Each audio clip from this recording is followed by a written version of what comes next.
하나님의 말씀을 같이 읽겠습니다. 하나님의 말씀은 신약성경 마태복음 17장 22절에서 27절까지 말씀입니다.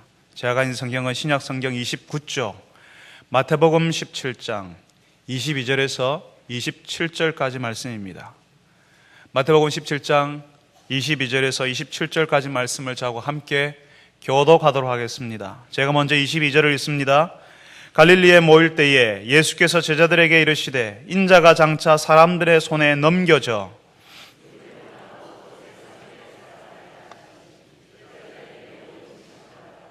가버나움에 이르니 반세계를 받는 자들이 베드로에게 나와 이르되 너의 선생은 반세계를 내지 아니하느냐?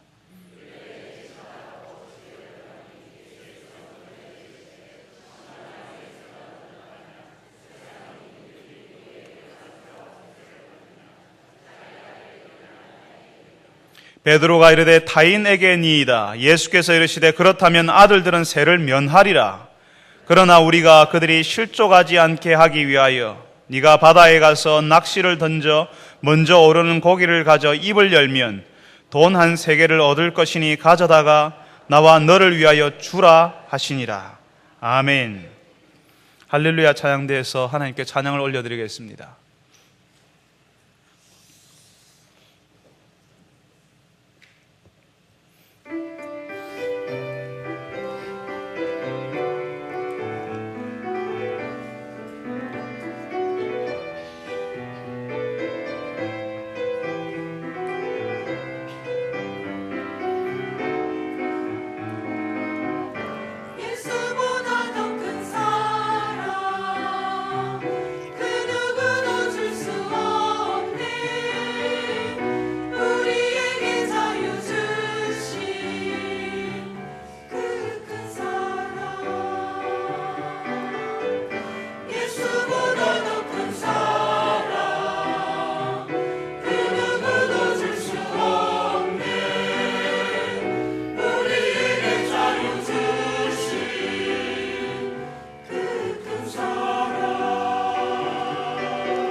아멘. 예수보다 더 큰 사랑을 주는 이 아무도 없다고 고백합니다. 사랑하는 주의 백성들이 예수 그리스도의 그 사랑, 십자가에서 죽으시는 그 사랑, 우리의 형편이 어떠하든지 우리를 있는 그대로 받아주시는 그 사랑 아는 자들이 되게 하여 주옵소서. 오늘도 저희들이 주의 말씀을 듣습니다. 우리의 눈을 열어서, 귀를 열어서, 우리의 마음을 열어서 하나님의 말씀을 듣게 하시고 이 말씀대로 살아가는 일이 일어나게 하여 주옵소서. 우리가 하나님 앞에서 어떤 사람들인지 아는 자리가 되게 하여 주옵소서. 예수님의 이름으로 기도합니다. 아멘. 예전에 제가 학교를 다닐 때 선생님들께서 중요한 이야기는요, 꼭 칠판에 쓰셨습니다. 그리고 그것이 중요하면 그 내용을 반복해서 말씀하셨습니다. 그것이 중요하다고요. 필요하면 동그라미도 치고 밑에 밑줄도 쫙 긋고 이렇게 하셨습니다. 중요하다고 칠판을 딱딱 두드리면서 이거 보라고 이렇게 하셨습니다. 중요하니까 자세히 한 번 더 보라 그렇게 하시는 겁니다. 필요하다면 빨간색으로 밑줄을 그어서라도, 필요하다면 빨간색으로 밑줄을 그어서라도 기억하라고 하시기도 했습니다. 만약에 우리가 읽고 있는 이 마태복음을 우리가 읽었는데 이 마태복음에 동그라미를 그리라 혹은 밑으로 빨간 펜으로 밑줄을 그으라고 하면, 그런 내용이 있다면, 빨간 펜으로 밑줄을 그어야 될 내용이 있다면 그것은 바로 오늘 우리가 읽었던 말씀일 겁니다. 무슨 말씀입니까? 무슨 내용입니까? 예수님께서 다시 죽으실 것을 말씀하십니다. 우리가 마태복음 16장을 읽었는데요, 거기서 16장에서 이미 말씀하셨거든요. 그런데 17장에 다시 이야기합니다. 왜냐하면 너무 중요하기 때문에 그렇습니다. 이제 조금 있으면 예루살렘으로 가게 될 것인데 거기서 예수님께서는 십자가에서 죽으실 겁니다. 제자들도 이미 들어서 알고 있어요. 우리도 너무 잘 알고 있어요. 예수님이 죽으신다는 것. 그런데 예수님께서 왜 이렇게 죽는 이야기를 다시 한번 반복해서 또 하고 또 하고 합니까? 앞으로 또 하게 될 겁니다. 왜 예수님께서 죽는 이야기를 반복하십니까? 제가 예전에 섬겼던 교회의 담임 목사님은 참 훌륭하신 분이십니다.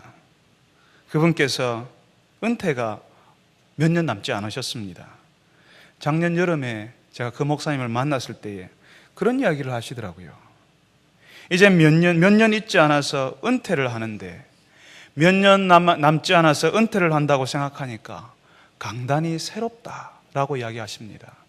매주 서는 그 강단에 서는 것이 남다르다 하시는 겁니다. 그 강단에서 물러나야 하는 시간이 얼마 남지 않았으니까 더 애착이 가고 더 간절하게 그 강단을 지키고자 하는 소원이 일어나는 것입니다. 은퇴, 다시 말하면 사역의 끝에서 자신의 인생을 돌아보고 자신의 사명을 돌아보고 자신이 걸어온 길을 돌아보고 자신의 사역을 다시 한번 바라보고 이제 남은 사역을 더 소중하게, 이전보다는 더 촘촘하게, 더 밀도 있게, 더 소중하게 끌어안고 가는 것입니다. 그래서요, 끝에서 바라보는 사역은 더 의미 있고 더 집중하고 더 간절해집니다. 예수님께서 죽으실 것이라는 사실을 예수님이 잘 알고 계셨습니다. 이제 제자들과 얼마 있지 않고 예수님의 사역도 곧 끝이 나니까 예수님께서는 예수님의 사역을 더 촘촘하고 집중하는 사역이 되도록 하셨을 겁니다. 예수님께서 이 땅의 사역을 하실 시간이 얼마 안 남았기 때문에 예수님께서는 제자들에게 조금이라도 더 가르치고 싶고 조금이라도 더 제자들이 알아듣기 원하셨을 겁니다. 그렇지만 불행하게도 아직 제자들은 예수님의 죽음을 전혀 이해하지 못합니다. 예수님께서 죽으신다는 사실을 밑줄 쫙 그어서 말씀하시지만 제자들에게 예수님의 죽음은 그냥 실패요, 끝이요, 소망이 끊어지는 것을 나타내는 말이었습니다. 그냥 실망스러운 이야기라는 겁니다. 예수님의 죽음에 관한 이야기를 들으면서 예수님처럼 예수님의 관점에서 끝에서 사역을 바라보는 것이 아니라 그냥 예수님이 죽으시는 것은 자신의 일들이 자신의 기대대로 되지 않는 것을 의미했기 때문에 실망스럽다는 겁니다. 지금 예수님의 사역이 잘 나가고 있잖아요. 베드로와 야고보와 요한은 예수님과 함께 산에 올라가서 그 엘리야와 모세를 예수님이 만나는 것도 눈으로 봤고 하늘에서 나는 소리도 들었습니다. 그 놀라운 광경을 목격했습니다. 그 예수님께서 산에 내려오셔서 귀신 들려서 간질 증세를 보이는 그 복잡한 아이, 병증이 중한 그 아이를 고치는 것도 제자들과 수많은 사람들이 같이 봤습니다. 예수님의 이런 사역에 사람들에게 소문이 퍼져나가지 않습니까? 이제 사람들이 몰려오기 시작하는 겁니다. 예수님의 사역이 성장하니까 이제는 조직을 재정비하고 더 크게, 더 강하게 이렇게 만들어야지만 폭발할 수가 있는데 그 예수님을 따르는 사람들이 폭발적으로 많아질 수 있을 것 같은데 폭발적으로 많아지는 것은 심각한 문제일 것 같은데 생각만 하면 신나는 일이 벌어질 것 같은데 사람들은 다 예수님을 우러러보고 있고 그 예수님을 먼저 따랐던 제자들을 다 우러러볼 것인데 예루살렘에만 가면 분명히 예수님께서 그냥 왕이 되실 것인데 그래서 제자들도 조금만 참자, 조금만 했으면 왕이 되시고 우리 팔자는 핀다라고 생각했던 것이 제자들의 생각이었습니다. 그런데 예수님이 뭐라고 하신다고요? 지금 조직을 정비하고 더 크게, 더 강하게 사람들이 더 많이 몰려올 것인가 그걸 준비하라가 아니라 예수님이 하시는 말씀은요, 예수님이 죽는다는 것입니다. 예수님이 죽으신다고요. 제자들은 예수님의 말씀을 도저히 이해 못합니다. 지금 잘 되고 있는데요, 사람들이 다 몰려오는데요, 왜 예수님이 그런 말씀을 하시는지 모릅니다. 예수님께서 내가 죽은 다음에 3일 만에 다시 살아난다라고 말씀하셨지만, 부활에 관한 말씀을 하시지만 제자들은 예수님의 말씀을 듣기는 들었지만 그게 뭔지 도무지 상상조차 안 되는 겁니다. 상상이 안 되는 겁니다. 사람이 다시 살아난 것을 본 적이 없거든요. 사람이 다시 살아난다는 사실을 들어본 적도 없잖아요. 그러니까 사람이 다시 살아나는 것이 제자들에게는 전혀 상상이 안 되는, 그러니까 말도 안 되는 불가능한 일이라는 겁니다. 그저 예수님이 죽으신다고 하니까 이해도 되지 않고 지금 이 시점에서 예수님이 죽으신다고 하니까 그게 속상하고 슬프다는 겁니다. 여러분, 예수님께서 반복해서 죽으실 것이라는 사실을 말하면 제자들은 예수님의 죽음이 중요하다는 사실을 알아야 했습니다. 밑줄을 그어가면서 칠판을 탁탁 두드리면서 이거 보라고 다시 반복해서 말하면 그 제자들 역시 예수님의 관점에서 사역을 바라보고 사역을 준비해야 됐습니다. 예수님이 말씀하시는 그 죽음, 그 끝을 제자들도 이해하고 그 끝에서 예수님 바라봐주고 그 끝에서 예수님의 사역을 바라봐 주어야 했다는 것입니다. 예전에 저희 할아버지께서 살아 계실 때에 돌아가시기 전에 자식들이 관을 준비하고 수의를 준비해 두었다는 이야기를 들으시면 기뻐하셨다는 기억이 납니다. 왜 요즘 사람들은 죽는 이야기를 하면 교회 안 다니는 사람들은 재수없다 하고 교회 다니는 사람들도 가급적 죽음에 관한 이야기는 하지 않으려고 하지 않습니까? 죽음에 관한 이야기를 하면 오히려 마음이 상할 것 같은데 제 할아버지께서는 자신의 죽음을 준비하는 자식들을 기뻐하셨습니다. 할아버지의 임박한 죽음을 아는 우리 아버지와 고모들은 할아버지께서 연세 많으시니까 돌아가실 날이 가까웠으니까 그러니까 그때까지 가지게 되는 하루하루가 남다른 것입니다. 그냥 보통 시간이 아니라 그 죽음이 곧 임박할 것이라는 사실을 알게 된 그 순간부터, 끝이 있다는 사실을 아는 그 순간부터 그 시간이 정말 소중하고 그 시간이 아까운 시간들이라는 겁니다. 이 땅에서 가까운 사람, 사랑하는 사람과 함께 있는 시간이 정말 얼마 남지 않았다는 것을 안다는 것입니다. 제게도 부모님이 계십니다. 그 부모님들이 연세가 계속 많아지고 있습니다. 연세가 많아진다는 것은, 그 말은 이제 이 땅에서 제가 부모님들을 이제까지 보아왔던 것보다 훨씬 짧은 시간이 남았다는 말입니다. 죽음의 관점에서, 그 인생의 끝에서 다시 부모님을 바라보니까요, 시간이 너무 없어요. 그리고 너무 자식된 도리를 하지 못하고 있다는 생각이 자꾸 납니다. 여러분은 그렇지 않습니까? 연세 드신 부모님이 계시다면 이제 그 부모님이 이 땅에 있을 날이 얼마 남지 않았다는 사실을 우리가 알아야 하는 겁니다. 다시 말하면 하나님께서 우리에게 정말 소중한 시간, 너무나도 아까운 시간을 지금 남겨두고 계시는 겁니다. 그 시간을 아는 사람, 그 죽음에서 바라보는 그 사람, 끝에서 남겨진 시간의 소중함을 아는 사람은 더욱 부모님께 집중하게 되고 그 부모님의 소중함을 알게 되고 그 부모님이 그렇게 감사해지는 것입니다. 제자들이 그 사실을 알아야 했습니다. 아직 한창 일해야 되는 나이밖에 되지 않았던 예수님이 죽으신다는 사실을 계속 이야기할 때에는 제자들은 더욱 예수님께 집중해야 했고 예수님의 사역을 더욱 가까이서 들여다보아야 했고 그 예수님께 더 배우려고 해야 했다는 것입니다.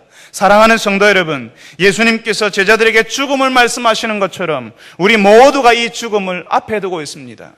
우리는 죽음이 우리 인생 저편 멀리 있는 것으로 마치 그렇게 살아가지만 사실은 비교적 가까이 와 있습니다.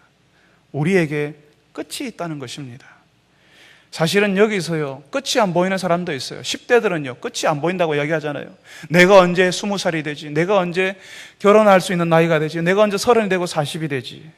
그렇지만 그 시간들을 지나오신 여러분, 얼마나 시간이 빨리 가는지 여러분 알고 계시지요? 정말 눈 깜짝할 사이입니다. 내가 한때는 꿈 많은 소녀였고 정말 할 일 많은 소년이었던 때가 있었지만 30년이 지나고 40년이 왜 그렇게 빨리 지나갔는지, 아직 마음은 소녀요, 아직 마음은 소년이지만 지금 나의 현실은 그렇지 않지 않습니까? 시간은 정말 빨리 갑니다. 어떤 사람들에게 끝이 보이지 않는다라고 생각하지만, 그래서 거기서 보는 인생은, 끝을 바라보면서 보는 인생은 의미 없어 보이고 지루해 보이고 시간이 정말 안 간다고, 이런 시간은 무의미하다고, 왜 어떨 때는 너무 힘들어서 이런 인생이 왜 이렇게 이런 인생이 무슨 의미가 있겠냐고, 힘들게만 하다고 그렇게 말을 하는 분들이 계실지도 모르겠습니다. 그렇지만 내가 여기서 바라보는 것이 아니라 인생의 끝에서 다시 한번 거꾸로, 인생의 끝에서 거꾸로 우리의 시간, 우리의 환경, 우리에게 주어진 일들을 한번 바라보십시오. 여러분, 모든 것이 달라집니다. 아무런 의미 없어 보이고 힘들게만 느껴졌던 그 시간, 그 일이 사실은 얼마 남지 않았고 다시는 돌아오지 않는 시간이요, 기회라는 것입니다. 지금 인생의 끝에 서서, 죽음의 자리에 서서 자신의 인생을 돌아보는 사람들에게는 우리에게 의미 없어 보이는 그 시간, 우리에게는 지루해 보이는 그 시간, 힘들게만 느껴지는 그 시간 10분이라도 붙잡을 수만 있으면, 1시간이라도 붙잡을 수 있으면, 내가 미워했던 그 사람과 내가 화해할 수 있는 시간 10분만이라도 붙잡을 수 있다면, 1시간만이라도, 하루라도 내게 주어진다면 하는 소원을 가지고 살아가는 사람들이 이 땅에 있는 것입니다. 인생의 끝에서 보면 의미 없는 시간 하나도 없습니다. 인생의 끝에서, 죽음의 자리에서 우리 인생을 다시 돌아보면 의미 없는 것 하나도 없고, 우리의 손가락 사이로 빠져나가야 될 허무한 시간들 하나도 없는 것입니다. 아무런 의미 없어 보이고 힘들고 느껴졌던 그 시간, 사실은 우리에게 얼마 남지 않은, 다시는 돌아오지 않는 시간이요, 하나님께서 우리에게 허락하시는 기회라는 것입니다. 여기 함께 예배드리는 성도들 있지요, 한 번씩은 미운 감정이 들고 섭섭하기도 했지만 5년만 지나면 여기 이 자리에서 볼 수 없는 얼굴도 있을 겁니다. 10년이 지나면 더 많은 사람들의 얼굴을 볼 수 없을 겁니다. 20년이 지나면 아마 이 중 아주 많은 사람들의 얼굴을 볼 수 없을 것입니다. 여러분, 제가 여러분들에게 5년, 10년, 20년이라고 이야기하니까 어떤 분들은 나는 아직 젊으니 그런 생각하지 않아도 된다고 생각할지 모르겠습니다. 여러분, 누가 여러분들에게 그만한 시간이 있다고 알려주었습니까? 5년, 10년, 20년은 우리에게 보장된 시간이 아닙니다. 우리는 아무도 모르는 것입니다. 우리에게 얼마의 시간이 남아있는지 모릅니다. 그냥 하나님께서 우리에게 은혜로 허락하고 계시는 겁니다. 어제 우리 교회에 오늘 기도하신 윤철식 장로님, 빗길에서 큰 교통사고가 났습니다. 차는 폐차되었습니다. 그렇지만 참 감사하게도 오늘 장로님 오늘 여기 있어서 기도하지 않았습니까? 하나님께서 오라 하시면, 정 목사 이제 오라 하시면 우리는 가야 합니다. 우리에게 5년이 남아있고 10년이 남아있고 20년이 남아있다고 우리가 어떻게 보장하고, 여러분들 어떻게 그렇게 자신할 수 있습니까? 우리에게 남겨진 시간은 우리가 알지 못합니다. 우리에게 남겨진 시간, 우리는 아무도 모르지만, 그렇지만 분명히 제한되고 끝이 있는 그 시간 동안 우리가 서로 좋아하고 기뻐하고 사랑하기에도 모자란 시간이라는 겁니다. 여러분, 여러분의 시간의 끝에서 여러분 주변 사람들을 보십시오. 여러분이 있는 직장, 가정, 그리고 교회를 보십시오. 여러분의 인생의 끝자리에 서 있을 때, 여러분의 죽음의 자리 앞에 딱 서 있을 때에 여러분의 자녀들을, 그 자리에서 한번 여러분의 자녀들을 보십시오. 여러분이 품고 있는 그 자녀들을 한번 보십시오. 여러분의 자녀들이 귀하지 않습니까? 하나님께서 여러분의 인생 가운데 허락하신 그 자녀들이 더 귀하게 보이지 않습니까?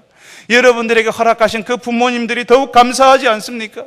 여러분들에게 일할 수 있고 공부할 수 있고 함께 예배하고 교제할 수 있는 이 교회가 감사하지 않습니까? 함께 있는 성도들을 더욱 감싸 안고 후회 없이 하나님을 섬겨야 되지 않겠습니까?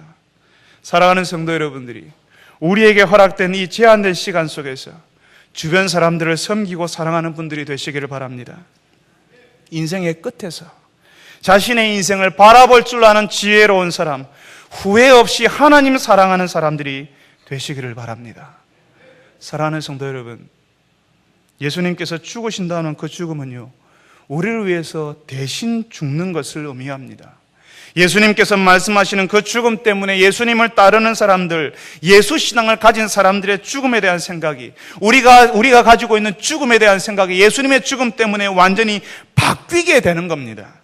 예수님께서 죽으심으로 예수를 믿는 우리, 예수님께서 우리를 위해서 죽으셨다는 사실을 믿는 우리는 살게 해주셨습니다. 우리의 죄 때문에 내가 죽어야 하는데, 내가 지은 죄 때문에 내가 죽어야 하는데, 우리 대신에 예수님께서 죽으셔서 우리는 죄의 형벌을 면하고 대신 하나님의 자녀, 하나님의 백성이 되는 은혜를 입게 되었다는 것입니다. 그래서 예수님을 믿는 우리 인생에 다가오는 죽음은 영원한 생명, 영원한 하나님과 함께 있음으로 들어가는 문이 될 뿐입니다. 죽음은, 그 죽음으로 이제 우리의 인생이 끝이 나는 것이 아니라 그 죽음을 통과해서 하나님과 영원히 함께 있게 되는 그 일이 이루어지는 것입니다. 이전까지 죽음은 슬픔이요 눈물이요 끝이었습니다. 죽음은 실패였고요, 아쉬움이었고요, 모자란 것이었고요, 다 이루지 못한 것이었습니다. 그렇지만 예수님을 믿는 우리에게 죽음은 우리 인생이 죽음으로 완성이 되고, 죽음 때문에 하나님과 영원히 있는 것을 이루게 되는 것입니다. 우리의 죽음으로 우리의 인생이 어떠하였는지, 우리의 인생의 모습이 어떠하였는지 우리는 알게 될 것입니다. 그리고 우리의 죽음으로 하나님과 완전히 함께 있는 것이 이루어집니다. 뿐만 아니라 우리 인생에서 우리가 원하지 않는 수고와 괴로움을 당하지만, 우리가 원하지 않았던 수고와 수많은 괴로움에서 쉼을 얻는 것도 이 죽음을 통해서 이루어집니다.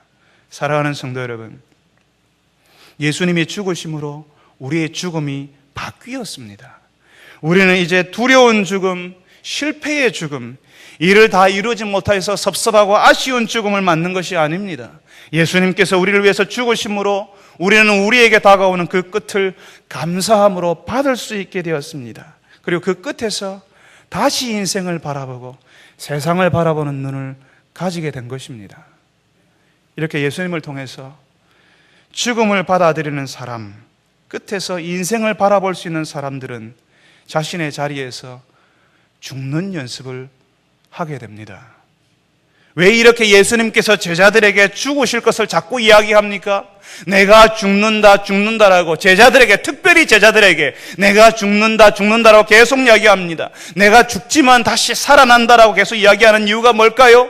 왜냐하면 여러 가지 이유가 있지만 그중 하나는 예수님을 따르는 사람들이 예수님이 가신 그 길을 가야 하기 때문에 그렇습니다.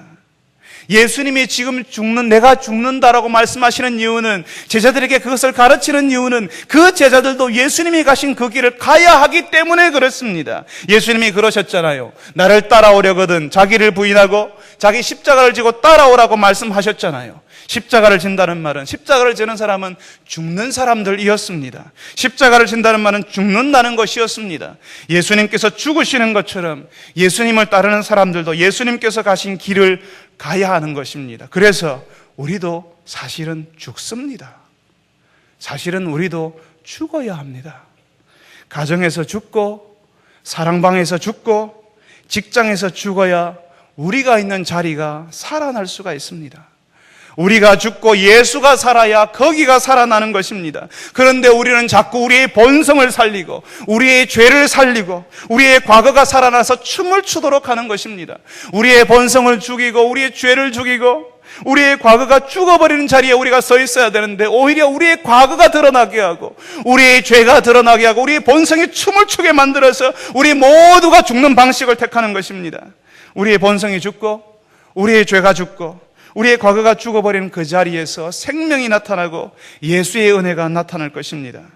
자신의 자존심이 살고 자신의 명예가 살고 자신의 죄의 본성이 살아나는 과정은 늘 다투고 평안이 없는 것을 여러분이 보지 못하십니까? 그 사랑방, 그 전도의 그 교회가 어떻게 되는지 여러분 보지 못하십니까? 자신이 죽지 못하고 예수가 살지 못하는, 자신이 죽어야 예수가 사는데 자신이 살고 자신의 명예를 살리고 자신의 죄를 살리고 자신의 과거를 살리고 예수는 죽여버리는 그런 공동체에서 무슨 생명이 나타나는 거겠습니까?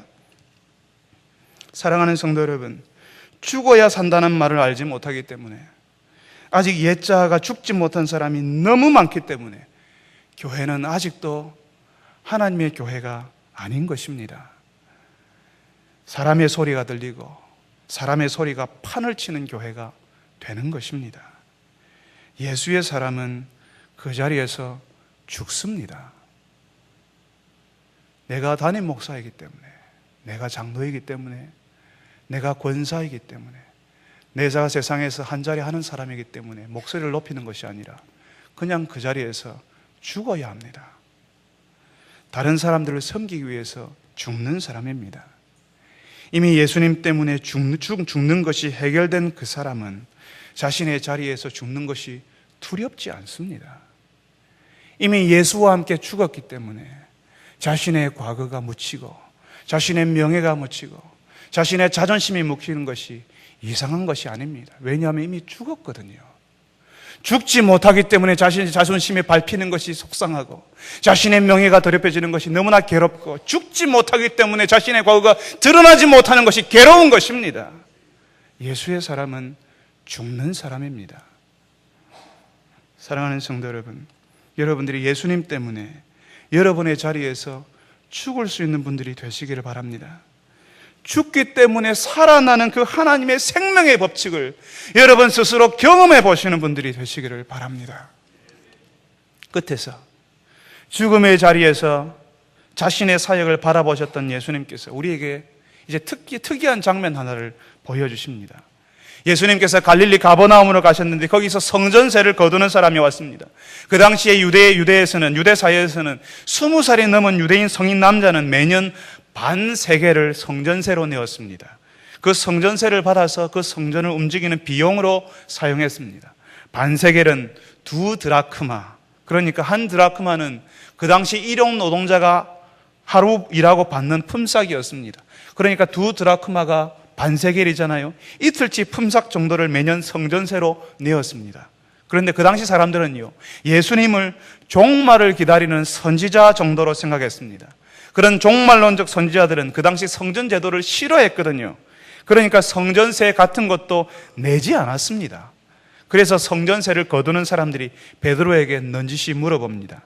너희 선생님도 성전세를 내지 않느냐? 이 질문은 무슨 말이냐 하면요, 더 정확하게 번역하면요, 네 선생님도 성전세를 내겠지, 그렇지, 낸다는 말을 기대하면서 묻는 질문이었습니다. 이 성전세 질문 문제를 놓고 예수님께서 베드로에게 물으십니다. 시몬아, 너는 어떻게 생각하느냐? 베드로의 본명이 시몬이잖아요. 이 세상의 왕들이 누구에게서 세금을 받느냐? 자신의 자녀들에게냐 아니면 다른 사람들에게냐? 예수님의 질문은 왕의 자녀들이 세금을 내느냐 하는 것입니다. 여러분 어떻습니까? 왕의 자녀들이 세금을 낼까요? 내지 않습니다. 왕의 자녀들은 내지 않습니다. 면제입니다. 지금 예수님께서 무슨 말씀을 하시려고 합니까? 하나님 아버지를 섬기는 예수 제자들은 그런 성전세 낼 필요 없는 것입니다. 왕의 자녀들이 세금을 내지 않는 것처럼 하나님의 자녀들인 예수 제자들도 성전세를 낼 필요 없습니다. 지금 예수님께서 끝에서 세상을 바라보고 있거든요. 예수님께서 십자가에서 죽으심으로 어떤 일이 일어날 거냐 하면요, 이제는 성전 기능이 정지될 것입니다. 그 성전에서 죄 용서가 이루어졌습니다. 성전 제사를 드림으로 사람들의 죄가 용서받았거든요. 그런데 예수님께서 지금 어떻게 하십니까? 십자가에서 죽으심으로 사람들의 죄를 영원히 용서하실 것입니다. 그러니까 그 이제 성전 제사를 통해서 사람들의 죄가 용서받는 일이 일어났었는데 예수님이 십자가에서 죽으심으로 영원한 죄의 용서가 일어나는 겁니다. 성전과 성전에서 하는 일이 더 이상 필요가 없게 되는 겁니다. 곧 그 성전 기능도 끝나고 그 성전도 사라지게 될 것인데 성전세를 정말 낼 필요 없잖아요. 곧 없어질 성전을 위해서 성전세를 낼 필요 없습니다. 모르면 내겠지만 알고 있는데 낼 필요 없습니다. 그래서 예수님께서 성전세를 안 내셨습니까? 오늘 성경에 뭐라고 합니까? 그 예수님은 낼 필요가 없지만 성전세를 내셨다라고 합니다. 그것도 베드로 것까지 다 내어주셨습니다. 아주 희한한 방법으로 공급하는 것을 볼 수 있습니다. 물고기를 잡으라고 하는데 그 물고기 입에 뭐가 있어요? 돈 한 세겔, 그러니까 2사람치 성전세가 그 안에 들어있는 겁니다. 여러분, 왜 예수님께서 성전세를 내셨을까요? 왕의 자녀는 낼 필요 없다고 말씀해놓고 또 그 성전은 없어질 것인데 그 성전 기능도 다 사라질 것인데 왜 성전세를 내셨을까요? 27절 우리가 말씀을 읽었는데 그 말씀에 나오는 말씀은 그 사람들이 실족하지 않도록 하기 위해서라고 이야기하십니다.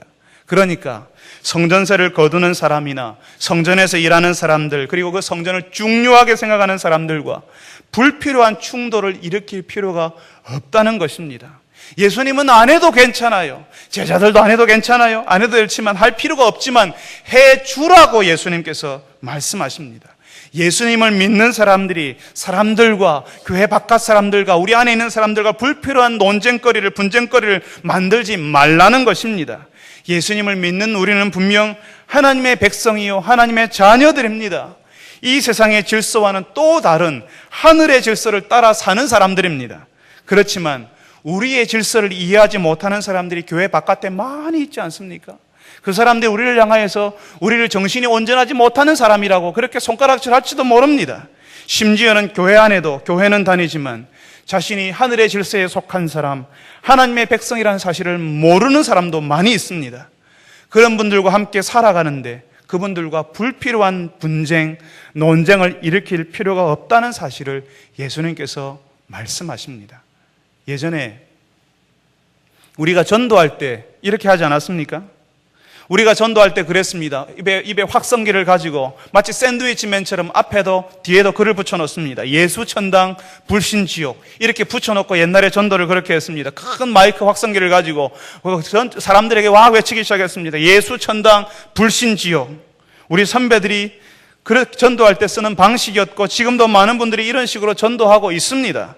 부산역이나 서울역에 한번 가보십시오. 지금도 역시 큰 마이크 확성기를 가지고 와서 앰프를 설치해가지고 그런 식으로 예수 천당 불신지옥으로 외치고 있습니다. 제가 대구에 와보니까요, 대구 시내에도 차량을 가지고 큰 확성기를 설치해서 거리를 다니면서 그렇게 전도하는 사람들이 아직도 있대요. 우리의 전도 방식을 보면서 예수 천당 불신지옥이라고 외치는 이 전도 방식을 보면서 이 시대의 사람들이 우리를 어떻게 생각할까요?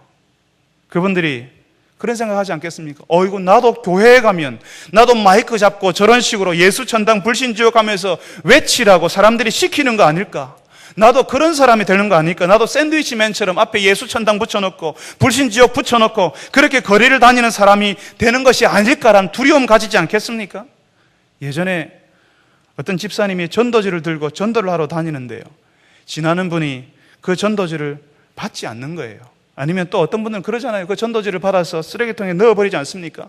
그러니까 그 사람들을 향하여서 에이 지옥에나 가라고 저주를 퍼부었다는 이야기를 제가 들은 적이 있습니다. 그런 저주를 듣고 누가 교회에 관심을 가지고 누가 교회에 오려고 하겠습니까? 오히려 교회가 사회의 웃음거리가 되고 손가락질을 받지 않겠습니까? 우리가 전도를 할 때에도 대결의 방식을 피해야 합니다. 우리 방식 때문에 사람들이 실족하는 것이 아니라 사람들을 배려하고 설득하는 방식이 되어야 한다는 것입니다. 이 세상 사람들에게 우리의 신앙을 보여주는 것은 그냥 예수 천당 불신지옥 해가지고는 되지 않습니다. 시간이 걸리지만 우리의 모습으로, 우리가 살아가는 모습으로 보여주어야 합니다. 그것이 전도입니다.